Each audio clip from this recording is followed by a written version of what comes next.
Dear friends السلام علیکم۔ گلستان Urdu channel میں آپ سب کو خوش آمدید کہتے ہیں اور یہ امید کرتے ہیں کہ آپ سب بخیریت ہوں گے۔ آج کی اس ویڈیو میں ہم نیشنل بک فاؤنڈیشن کے سلیبس کے مطابق شامل نصاب سبق جماعت نہم کی اردو کتبہ پڑھیں گے۔ ڈیئر اسٹوڈنٹس، پچھلے ویڈیو میں ہم نے اس سبق کے الفاظ معنی لکھے تھے اور آج ہم ممکنہ سوالات کے جوابات دیں گے۔ ممکنہ سوالات وہ کون سے سوالات ہوتے ہیں اس بارے میں پچھلی ویڈیو میں تفصیل سے بات ہو گئی ہیں، تو آج ہم سیدھے ان سوالوں کے جوابات دیں گے۔ پہلا سوال ہے کتبہ کسے کہتے ہیں؟ تو اس سوال کا جواب ہے کتبہ سنگ مرمر کے ٹکڑے کو کہتے ہیں۔ شریف حسین کون تھا؟ اس اقتباس کی بات ہو رہی ہے۔ شریف حسین ایک کلرک تھا۔ سوال نمبر 3، دفتر سے نکل کر شریف حسین کہاں کھڑا ہو گیا؟ شریف حسین دفتر سے نکل کر ایک پھاٹک کے باہر کھڑا ہو گیا۔ سوال نمبر 4 ہے خلاف معمولی تنخواہ کے خلاف معمول ہے یہ بچے نے خلاف معمول تنخواہ کے 8 روز بعد شریف حسین کی جیب میں کتنے روپے تھے؟ اس سوال کا جواب ہے خلاف معمول تنخواہ کے 8 روز بعد شریف حسین کی جیب میں 5 روپے کا نوٹ اور کچھ آنے پیسے پڑے تھے۔ سوال نمبر 5 ہے شریف حسین کی بیوی کہاں گئی تھی؟ شریف حسین کی بیوی بچوں کو لے کے میکے گئی تھی۔ سوال نمبر 6 ہے شریف حسین کو اپنے گھر کی رکھوالی کیوں نہ کرنی پڑی؟ اس سوال کا جواب ہے شریف حسین کو اپنے گھر کی رکھوالی اس لیے نہ کرنی پڑی کہ گھر میں کوئی ایسا اثاثہ نہیں تھا جس کی رکھوالی کی جائے۔ سوال نمبر 7 ہے بازار میں شریف حسین کی نظر کس چیز پر پڑی؟ اس سوال کا جواب ہے بازار میں شریف حسین کی نظر سنگ مرمر کے ایک ٹکڑے پر پڑی۔ سوال نمبر 8 ہے کباڑی نے کتبے کی قیمت کیا بتائی؟ اس سوال کا جواب ہے کباڑی نے کتبے کی قیمت 3 روپے بتائی۔ سوال نمبر 9 شریف حسین نے کتبے کو کتنے رقم کی خریدی؟ اس سوال کا جواب ہے شریف حسین نے کتبے کو 1 روپے میں خرید لی۔ شریف حسین نے کتبے کی قیمت کیوں پوچھی تھی؟ اس سوال کا جواب ہے شریف حسین کتبے کی قیمت اپنے شوق کے تحقیق کو پورا کرنے کے لیے پوچھی تھی۔ سوال نمبر 11 شریف حسین اس سنگ مرمر کے ٹکڑے میں کیوں نقص نکالنا چاہتا تھا؟ اس سوال کا جواب ہے شریف حسین اس سنگ مرمر کے ٹکڑے میں اس لیے نقص نکالنا چاہتا تھا کیونکہ وہ اس کو خریدنا نہیں چاہتا تھا اور اس سودے کو منسوخ کرنا چاہتا تھا۔ اگلا سوال ہے شریف حسین کو مہینے کی آخر میں تنخواہ ملی تو اس نے سب سے پہلے کام کیا کیا؟ شریف حسین کو جب مہینے کی آخر میں تنخواہ ملی تو اس نے سب سے پہلا کام سنگ مرمر کے ٹکڑے کو شہر کے مشہور سنگ تراش کے پاس لے گیا اور اس پر اپنا نام کھدوا دیا۔ شریف حسین کتبے پر سے اس اخبار کو کیوں نہیں شریف حسین نے اصل میں یہ سوال تھوڑا اس ترتیب سے بنے گا شریف حسین نے کتبے پر سے اس اخبار کو کیوں نہیں اتار دی؟ تو اس سوال کا جواب ہے شریف حسین نے کتبے پر سے اس اخبار کو اس لیے نہیں اتار دی کہ کہیں راہ چلتوں کی نگاہیں اس پر پڑے کہ وہ اس کتبے کو دیکھ کر اس کے ان خیالات کو نہ بانپ جائے جو پچھلے کئی دنوں سے اس کے ذہن پر مسلط تھے۔ اگلا سوال ہے شریف حسین کتبے کے اوپر سے اس اخبار کو شریف حسین نے کتبے کے اوپر سے اس اخبار کو کب اتار دی؟ اس سوال کا جواب ہے شریف حسین نے کتبے کے اوپر سے اس اخبار کو گھر کی پہلی سیڑھی پر قدم رکھتے ہی اتار دی۔ سوال نمبر 15 آخر کار اس کتبے کو کہاں رکھ دیا؟ اس سوال کا جواب ہے آخرکار شریف حسین نے اس کتبے کو گھر کے اندر ایک بے کیواڑ الماری میں رکھ دیا۔ سوال نمبر 16 ہے، شریف حسین کے مکان کتنے حصوں پر مشتمل تھا؟ اس سوال کا جواب ہے شریف حسین کے مکان میں 2 کوٹھیاں، ایک غسل خانہ اور ایک باورچی خانہ تھا۔ سوال نمبر 17، شریف حسین جب دفتر سے تھک کر آتا تو سب سے پہلے اس کی نظر کہاں پر پڑتی؟ اس سوال کا جواب ہے شریف حسین جب دفتر سے تھک کر آتا تو اس کی نظر سب سے پہلے اس کتبے پر پڑتی۔ سوال نمبر 18، جب کسی ساتھی کی ترقی کی خبر سنتے تو اس کی آرزوئیں کیا کر دیتی؟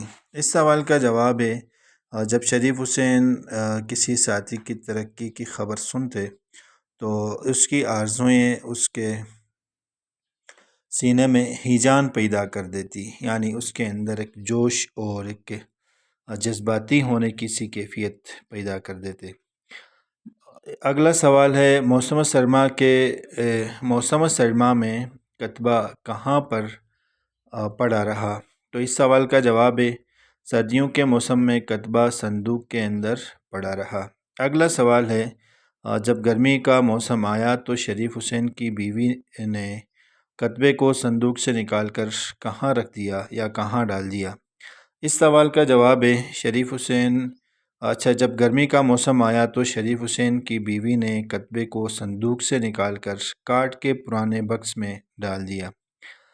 سوال نمبر 21، شریف حسین کے افسروں نے اسے کس لحاظ پر ایک کلرک کی جگہ دے دی؟ ایک سینئر کلرک کی جگہ دے دی۔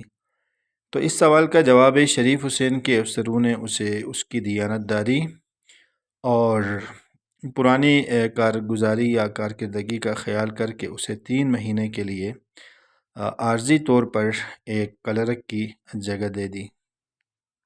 سوال نمبر 22، شریف حسین نے نیلام گر سے کیا کیا خریدا؟ تو اس سوال کا جواب ہے شریف حسین نے نیلام گر سے ایک سستی سی میز اور ایک گھومنے والی کرسی خریدی۔ اگلا سوال ہے، شریف حسین اس میز کے اوپر کس چیز کو رکھ دیا؟ تو اس سوال کا جواب ہے شریف حسین نے میز کے اوپر کتبے کو رکھ دیا۔ اگلا سوال ہے، شریف حسین کو کتنی عمر میں پنشن مل گئی؟ اس سوال کا جواب ہے شریف حسین کو 55 برس کی عمر میں پنشن مل گئی۔ اگلا سوال ہے، شریف حسین کتنے عمر میں وفات پا گئے؟ شریف حسین 58 برس کی عمر میں وفات پا گئے۔ سوال نمبر 26، بڑے بیٹے کو کتبہ کہاں مل گیا؟ اس سوال کا جواب ہے بڑے بیٹے کو کتبہ ایک بوری کے اندر سے مل گیا۔ اگلا سوال نمبر 27 ہے، بیٹے نے اس کتبے کو کہاں نصب کر دیا؟ بیٹے نے اس کتبے کو باپ کے قبر پر نصب کر دیا۔ سوال نمبر 28 ہے، اس سبق کے مصنف کون ہیں؟ تو اس سبق کے مصنف کا نام غلام عباس ہے۔ سوال نمبر 29، غلام عباس کی باوقار اور ادبی خدمات اور کامیاب تخلیقی زندگی کے اعتراف پر حکومت پاکستان نے کون سا انعام دیا؟ تو اس سوال کا جواب ہے حکومت پاکستان نے ان خدمات کے اعتراف پر ستارہ امتیاز سے غلام عباس کو نوازا۔ سوال نمبر 30، غلام عباس کا اسلوب بیان کیسا ہے؟ تو اس سوال کا جواب ہے غلام عباس کا اسلوب بیان نہایت سادہ اور پر اثر ہے۔ آپ کے افسانوں میں نفسیاتی تجزیہ موجود ہے۔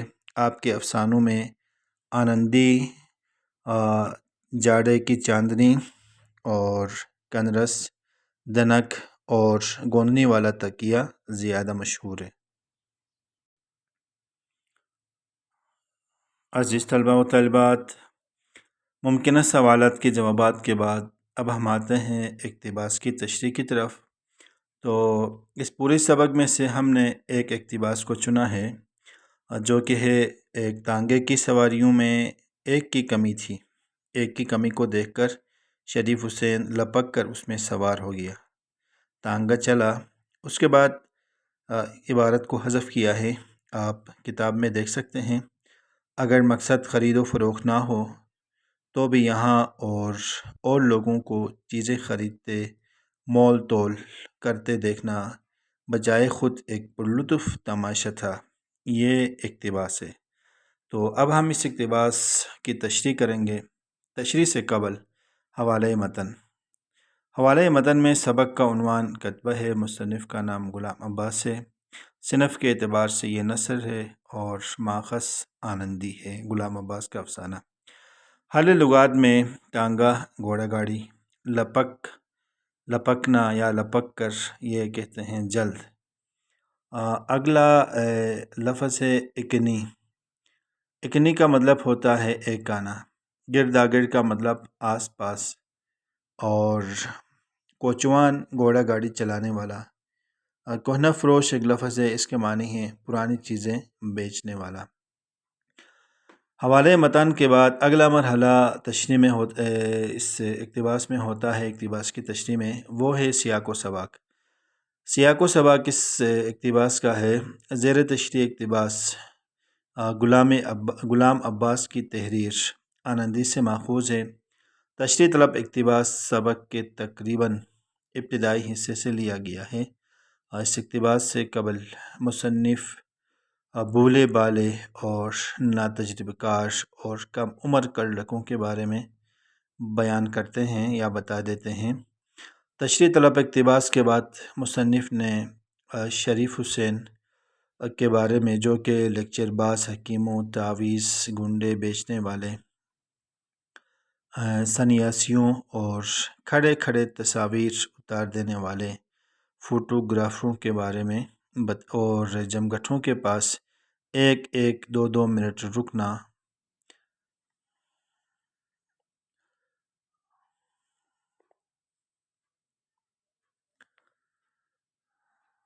اس بارے میں بتا دیا ہے۔ جہاں کباڑیوں کی دکانیں تھیں، اس واقعے کا انہوں نے ذکر کیا ہے۔ اب آتے ہیں تشریح کی طرف۔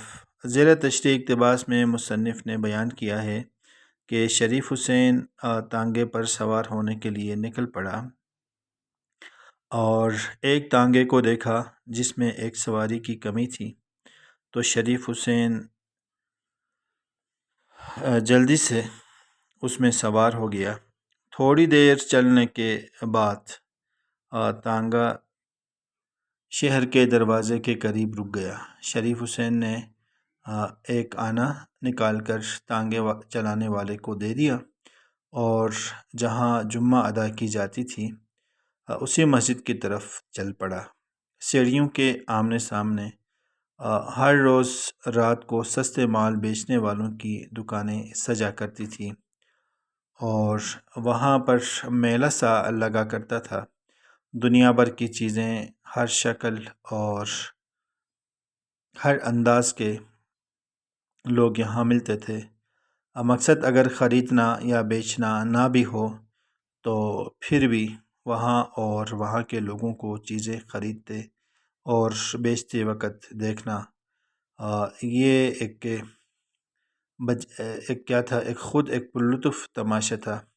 اگر آپ یہاں سے چیزیں نہ بھی لیتے تو لوگوں کو لینا اور لوگوں کو بیچنا اور وہاں پہ مختلف چیزوں کو دیکھنا یہ خود ایک پرلطف تماشا تھا۔ یہ اس اقتباس کی تشریح ہے۔ ابھی آتے ہیں اس سبق کے مرکزی خیال کی طرف۔ تو اس سبق کا مرکزی خیال ہے، مذکورہ سبق میں بتایا گیا ہے کہ انسان کے خواہشات اور آرزوئیں لامتناہی ہوتی ہیں، خاص طور پر ان لوگوں کی خواہشات جو دفتروں پر معمولی کرلکی پر کام کرتے ہیں۔ وہ خیالی پل تعمیر کرتے کرتے زندگی گزار دیتے ہیں اور آخر میں بغیر آرزوؤں کی تکمیل کے موت کے منہ میں چلے جاتے ہیں۔ اس افسانے میں کم آمدنی والے یعنی متوسط طبقے کے لوگوں کے مسائل کو بڑے آسان طریقے سے بیان کیا گیا ہے۔ افسانے میں شریف حسین نامی ایک کلرک کے کردار کو پیش کیا گیا ہے۔ عزیز طلباء و طالبات، یہ اس سبق کا مرکزی خیال ہے۔ اس کے بعد آتے ہیں اس مشق میں پچھلے